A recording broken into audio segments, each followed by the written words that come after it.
In the heart of the Islamic Golden Age, a scholar emerged from Cordoba, a city pulsating with intellectual energy. This city, known for its vibrant cultural and academic life, was a melting pot of ideas and knowledge, attracting scholars from all over the world. His name was Abu al-Walid Muhammad ibn Ahmad ibn Rushd, known in the West as Averroes. He was not just a philosopher, but also a physician, jurist, and astronomer, embodying the spirit of the polymath. Born in 1126 CE, during a time when Muslim Spain, or Al-Andalus, stood as a beacon of enlightenment, Averroes grew up in an environment that valued learning and intellectual pursuit. Ibn Rushd dedicated his life to reconciling the seemingly disparate realms of faith and reason. He believed that true understanding required the integration of both religious and scientific knowledge. He argued that both were expressions of a single divine truth. This belief was revolutionary at a time when many saw faith and reason as opposing forces. Averroes believed that the Quran, Islam's holy book, encouraged the pursuit of knowledge, including scientific inquiry. He saw the quest for knowledge as a form of worship, a way to understand the divine creation. He saw no contradiction between the truths revealed through scripture and those discovered through observation and experimentation. For him, science and religion were two sides of the same coin. Ibn Rushd's philosophy centered on the idea that the human mind was capable of grasping truth through two distinct but complementary paths. He believed that reason and revelation were both necessary for a complete understanding of the world. The first path was through divine revelation, as embodied in the Quran. This path provided moral and spiritual guidance, offering insights into the nature of existence and the divine. The second path was through reason and the empirical study of the natural world. This path involved observation, experimentation, and logical analysis, leading to scientific discoveries and technological advancements. Far from seeing these paths as contradictory, Ibn Rushd believed they converged towards the same ultimate reality. He saw them as complementary, each enhancing the understanding provided by the other. His groundbreaking work attempted to harmonize the teachings of Islam with the philosophical traditions of ancient Greece, particularly the works of Aristotle. Averroes wrote extensive commentaries on Aristotle's works, making them accessible to the Islamic world and later to medieval Europe. Through his efforts, Averroes played a crucial role in preserving and transmitting ancient Greek philosophy, which would later influence the Renaissance and shape modern Western thought. His legacy is a testament to the enduring power of knowledge and the unifying potential of faith and reason.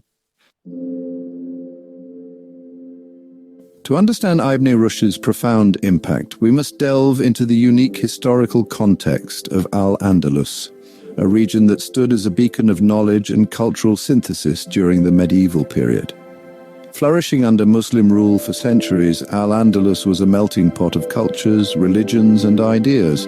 It was a place where the confluence of different traditions created a rich tapestry of intellectual and cultural life.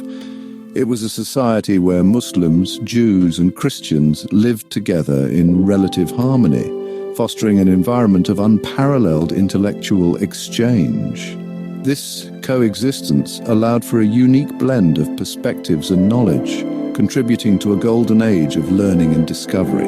Cordoba, the capital of this vibrant civilization, boasted libraries that dwarfed the collections of any other European city. These libraries were not just repositories of books, but were centers of learning where scholars engaged in rigorous study and debate. Scholars from across the known world flocked to its universities, drawn by the allure of its intellectual dynamism. These institutions were melting pots of ideas, where scholars from different backgrounds could collaborate and innovate. This period witnessed groundbreaking advancements in mathematics, astronomy, medicine, and philosophy. The scholars of Al-Andalus were at the forefront of these fields, pushing the boundaries of human knowledge. Muslim scholars made significant contributions to algebra, trigonometry, and optics. Their work laid the foundations for many modern scientific principles and techniques. They translated and preserved the works of ancient Greek philosophers and scientists, ensuring their survival for future generations. This act of preservation was crucial in bridging the gap between ancient and modern science. Hospitals like those in Cordoba and Baghdad pioneered medical practices that surpassed anything known in Europe at the time. These institutions were not only places of healing, but also centers of medical research and education.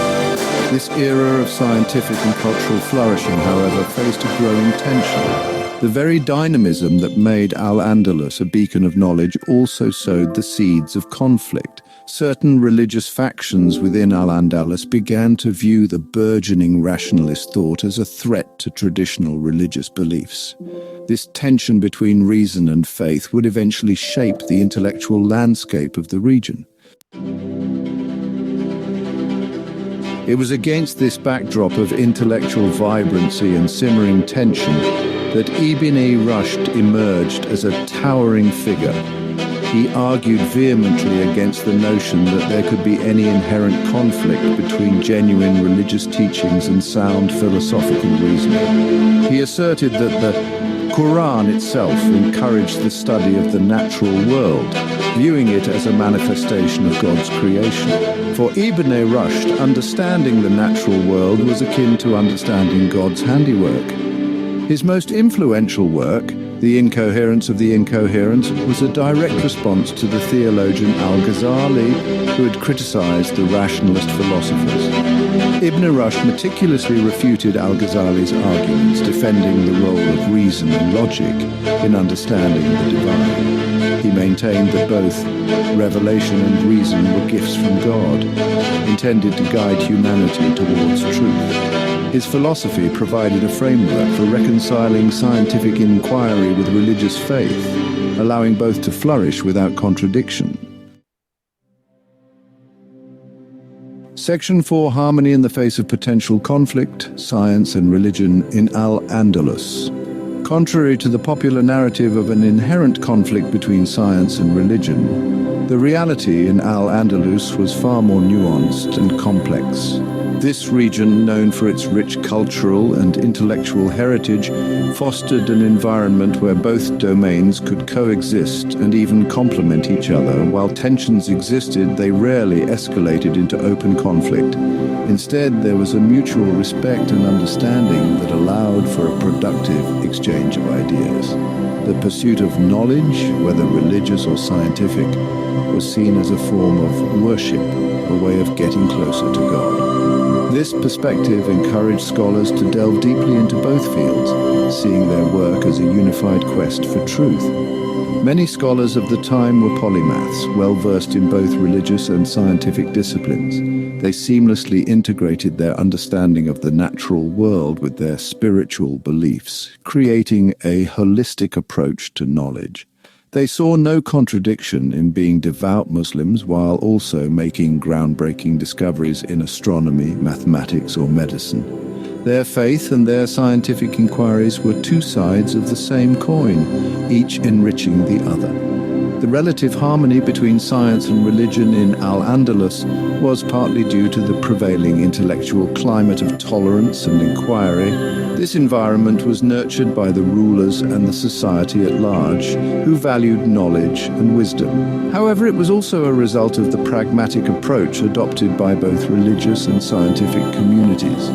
They recognized the importance of each other's contributions and worked together to advance their collective understanding. They understood that their areas of expertise were distinct yet interconnected.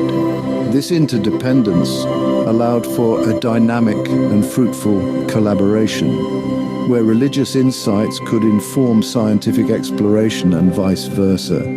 Religious scholars focused on interpreting scripture and guiding moral conduct, while scientists explored the natural world using observation and experimentation. Together, they created a vibrant intellectual culture that left a lasting legacy on the world. Section 5: The Silent Dialogue, Separate Paths, Shared Progress. Despite the lack of open conflict, it's important to note that there wasn't always a direct, active dialogue between religious and scientific communities in Al-Andalus. They often operated in separate spheres, pursuing knowledge through their respective methodologies. Religious scholars primarily engaged with scriptural texts, legal interpretations, and theological debates. Scientists, on the other hand, focused on empirical observation, experimentation, and mathematical calculations. This separation, however, didn't necessarily hinder intellectual progress. In some ways, it allowed both fields to flourish independently, developing their own methodologies and generating new knowledge. The advancements in astronomy, for example, didn't directly challenge religious doctrines, and religious scholars, in turn, didn't interfere with scientific observations. This separation, though not ideal, allowed for a certain level of peaceful coexistence and intellectual growth.